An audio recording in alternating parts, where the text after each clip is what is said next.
बृहस्पतिवार गुरुवार व्रत कथा। प्राचीन समय की बात है। एक बड़ा प्रतापी तथा दानी राजा था।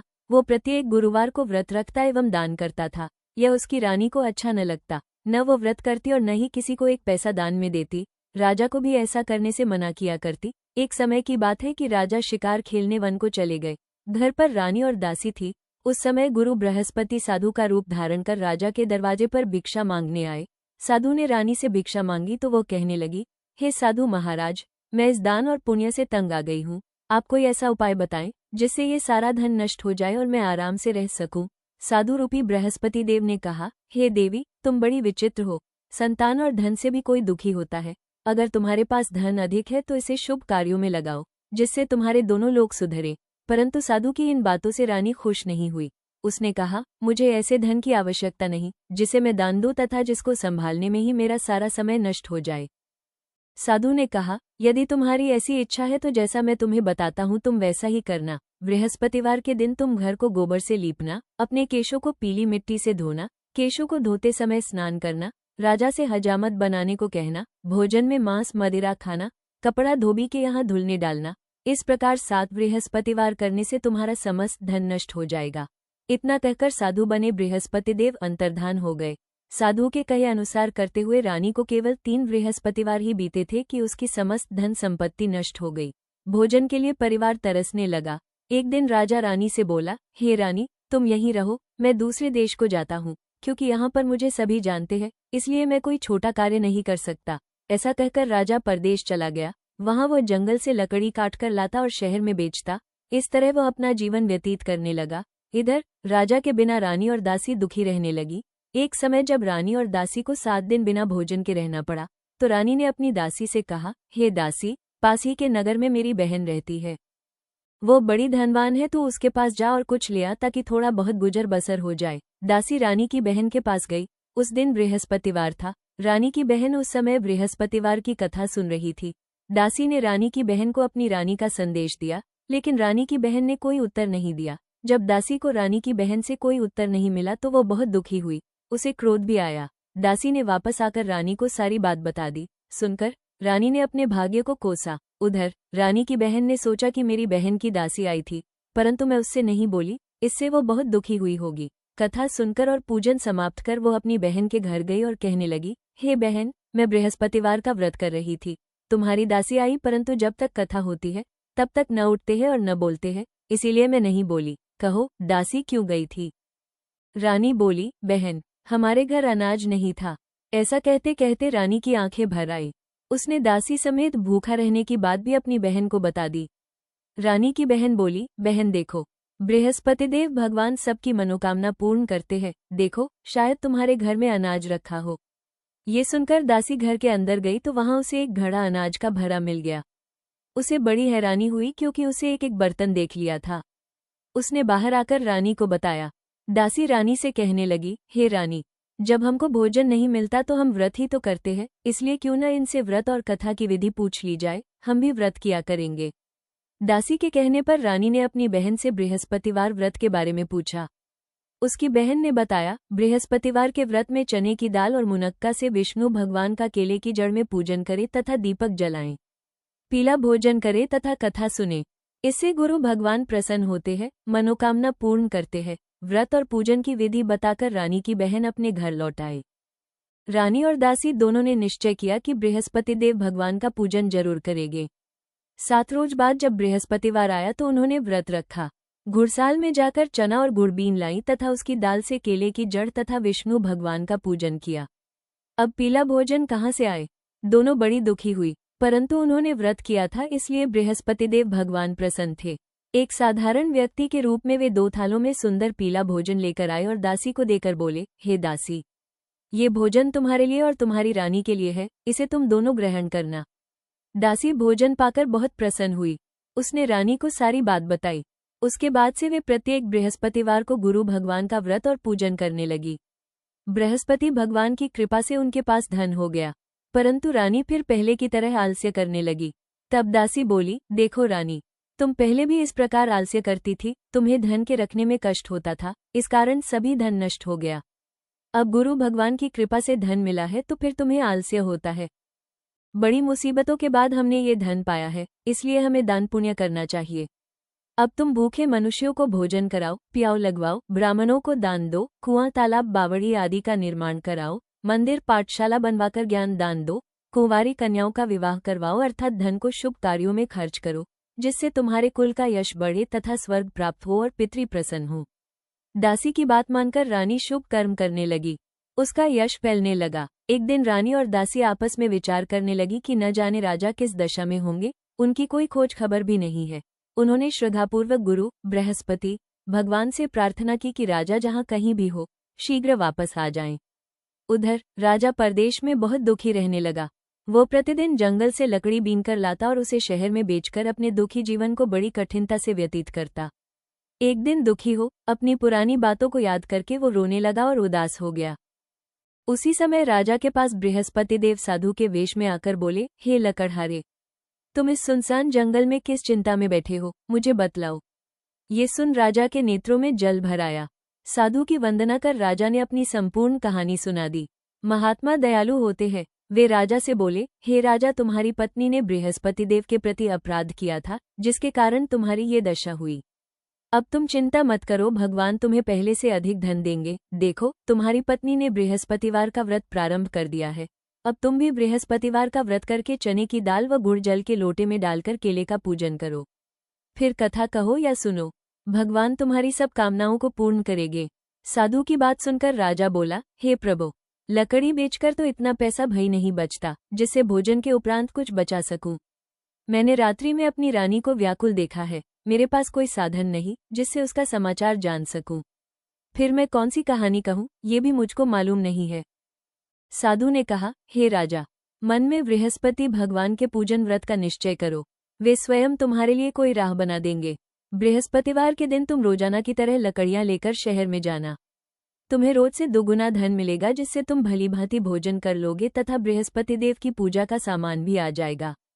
जो तुमने बृहस्पतिवार की कहानी के बारे में पूछा है, वो इस प्रकार है। बृहस्पति देव की कहानी। प्राचीन काल में एक बहुत ही निर्धन ब्राह्मण था। उसकी कोई संतान न थी।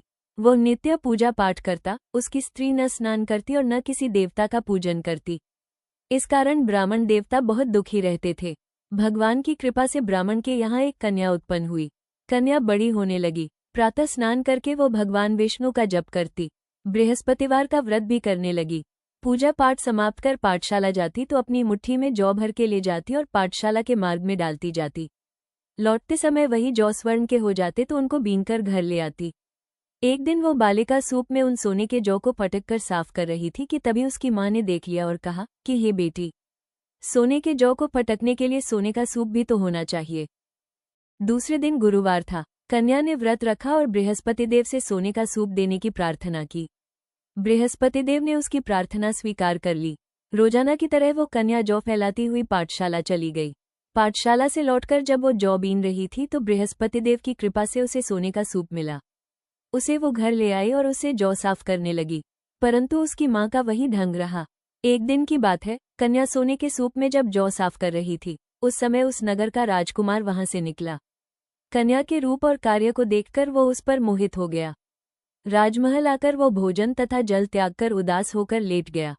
राजा को जब राजकुमार दघारा अन्न जल त्यागने का समाचार ज्ञात हुआ तो अपने मंत्रियों के साथ वो अपने पुत्र के पास गया और कारण पूछा। राजकुमार ने राजा को उस लड़की के घर का पता भी बता दिया। मंत्री उस लड़की के घर गया। मंत्री ने ब्राह्मण के समक्ष राजा की ओर से निवेदन किया। कुछ ही दिन बाद ब्राह्मण की कन्या का विवाह राजकुमार के साथ संपन्न हो गया। कन्या के घर से जाते ही ब्राह्मण के घर में पहले की भांति गरीबी का निवास हो गया। एक दिन दुखी होकर ब्राह्मण अपनी पुत्री से मिलने गए। बेटी ने पिता की अवस्था को देखा और अपनी माँ का हाल पूछा। ब्राह्मण ने सभी हाल कह सुनाया। कन्या ने बहुत सा धन देकर अपने पिता को विदा कर दिया, लेकिन कुछ दिन बाद फिर वही हाल हो गया। ब्राह्मण फिर अपनी कन्या के यहाँ गया और सभी हाल कहा तो पुत्री बोली, हे पिताजी, आप माताजी को यहाँ लिवा लाओ, मैं उन्हें वो विधि बता दूंगी जिससे गरीबी दूर हो जाए।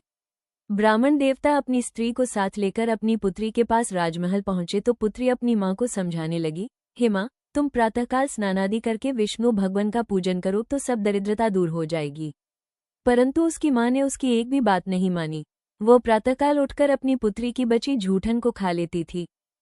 एक दिन उसकी पुत्री को बहुत गुस्सा आया। उसने अपनी माँ को एक कोठरी में बंद कर दिया। प्रातः उसे स्नानादि करा के पूजा पाठ करवाया तो उसकी माँ की बुद्धि ठीक हो गई। इसके बाद वो नियम से पूजा पाठ करने लगी और प्रत्येक बृहस्पतिवार को व्रत करने लगी। इस व्रत के प्रभाव से मृत्यु के बाद वो स्वर्ग को गई।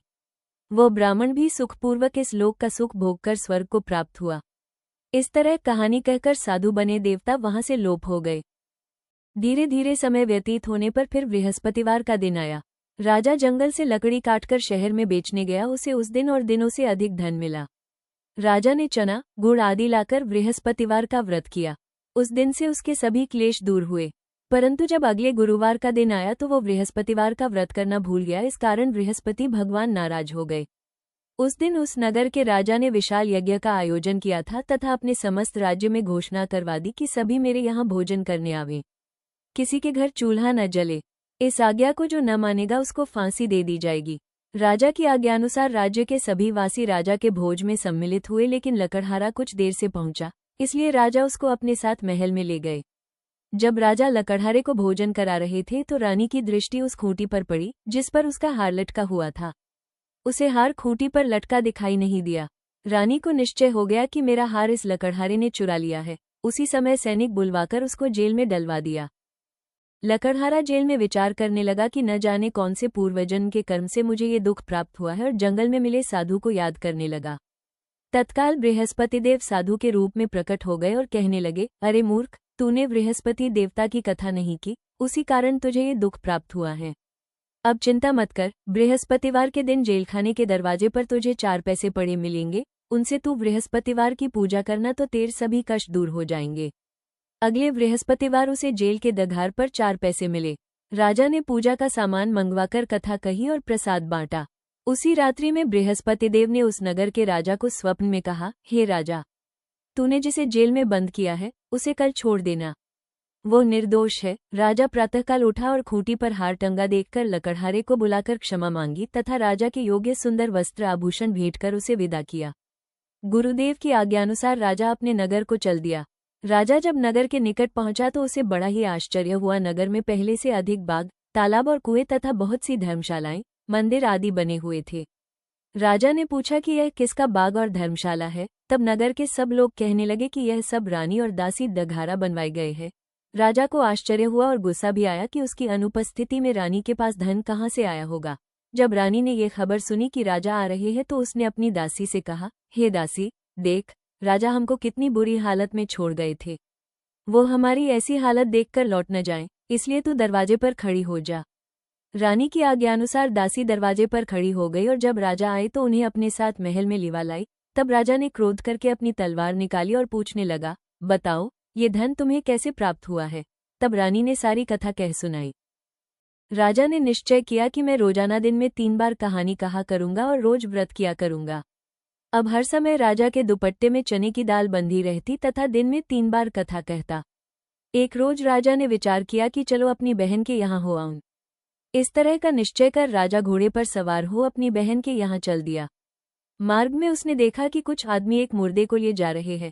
उन्हें रोककर राजा कहने लगा, अरे भाइयों, मेरी बृहस्पतिवार की कथा सुन लो। वे बोले, लो, हमारा तो आदमी मर गया है, इसको अपनी कथा की पड़ी है। परंतु कुछ आदमी बोले, अच्छा कहो, हम तुम्हारी कथा भी सुनेंगे। राजा ने दाल निकाली और कथा कहनी शुरू कर दी। जब कथा आधी हुई तो मुर्दा हिलने लगा और जब कथा समाप्त हुई तो राम राम करके वो मुर्दा खड़ा हो गया। राजा आगे बढ़ा। उसे चलते चलते शाम हो गई। आगे मार्ग में उसे एक किसान खेत में हल चलाता मिला। राजा ने उससे कथा सुनने का आग्रह किया, लेकिन वो नहीं माना।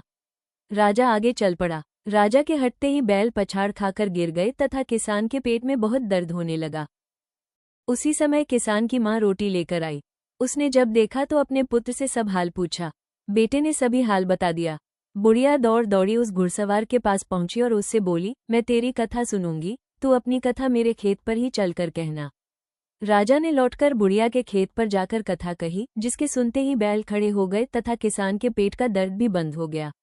राजा अपनी बहन के घर पहुंच गया। बहन ने भाई की खूब मेहमानी की। दूसरे रोज प्रातःकाल राजा जागा तो वो देखने लगा कि सब लोग भोजन कर रहे हैं। राजा ने अपनी बहन से जब पूछा, ऐसा कोई मनुष्य है जिसने भोजन नहीं किया हो, जो मेरी बृहस्पतिवार की कथा सुन ले। बहन बोली, हे भैया, ये देश ऐसा ही है, यहाँ लोग पहले भोजन करते हैं, बाद में कोई अन्य काम करते हैं। फिर वह एक कुम्हार के घर गई जिसका लड़का बीमार था। उसे मालूम हुआ कि उसके यहाँ 3 दिन से किसी ने भोजन नहीं किया है। रानी ने अपने भाई की कथा सुनने के लिए कुम्हार से कहा। वह तैयार हो गया। राजा ने जाकर बृहस्पतिवार की कथा कही, जिसको सुनकर उसका लड़का ठीक हो गया। अब तो राजा को प्रशंसा होने लगी। एक दिन राजा ने अपनी बहन से कहा, हे बहन, मैं अब अपने घर जाऊंगा, तुम भी तैयार हो जाओ। राजा की बहन ने अपनी सास से अपने भाई के साथ जाने की आज्ञा मांगी। सास बोली, हाँ चली जा, मगर अपने लड़कों को मत ले जाना, क्योंकि तेरे भाई के कोई संतान नहीं होती है। बहन ने अपने भाई से कहा, हे भैया, मैं तो चलूंगी, मगर कोई बालक नहीं जाएगा। अपनी बहन को भी छोड़कर दुखी मन से राजा अपने नगर को लौट आया। राजा ने अपनी रानी से सारी कथा बताई और बिना भोजन किए वो शैया पर लेट गया। रानी बोली, हे प्रभु, बृहस्पतिदेव ने हमें सब कुछ दिया है, वे हमें संतान अवश्य देंगे। उसी रात बृहस्पतिदेव ने राजा को स्वप्न में कहा, हे राजा, उठ, सभी सोच त्याग दे, तेरी रानी गर्भवती है। राजा को ये जानकर बड़ी खुशी हुई। 9वें महीने रानी के गर्भ से एक सुंदर पुत्र पैदा हुआ। तब राजा बोला, हे रानी, स्त्री बिना भोजन के रह सकती है, परंतु बिना कहे नहीं रह सकती। जब मेरी बहन आए तो तुम उससे कुछ मत कहना। रानी ने हाँ कर दी। जब राजा की बहन ने ये शुभ समाचार सुना तो वो बहुत खुश हुई तथा बधाई लेकर अपने भाई के यहाँ आई। रानी ने तब उसे आने का उलाहना दिया। जब भाई अपने साथ ला रहे थे तब टाल गई, उनके साथ न आई और आज अपने आप ही भागी भागी बिना बुलाए आ गई। तो राजा की बहन बोली, भाई, मैं इस प्रकार न कहती तो तुम्हारे घर औलाद कैसे होती। बृहस्पतिदेव सभी कामनाएं पूर्ण करते हैं। जो सद्भावनापूर्वक बृहस्पतिवार का व्रत करता है एवं कथा पढ़ता है अथवा सुनता है और दूसरों को सुनाता है, बृहस्पतिदेव उसकी सभी मनोकामनाएं पूर्ण करते हैं, उनकी सदैव रक्षा करते हैं। जो संसार में सद्भावना से गुरुदेव का पूजन एवं व्रत सच्चे हृदय से करते हैं, उनकी सभी मनोकामनाएं वैसे ही पूर्ण होती है। जैसी सच्ची भावना से रानी और राजा ने बृहस्पतिदेव की कथा का गुणगान किया तो उनकी सभी इच्छाएं बृहस्पतिदेव जी ने पूर्ण की। अनजाने में भी बृहस्पतिदेव की उपेक्षा न करें, ऐसा करने से सुख शांति नष्ट हो जाती है। इसलिए सबको कथा सुनने के बाद प्रसाद लेकर जाना चाहिए। हृदय से उनका मनन करते हुए जयकारा बोलना चाहिए।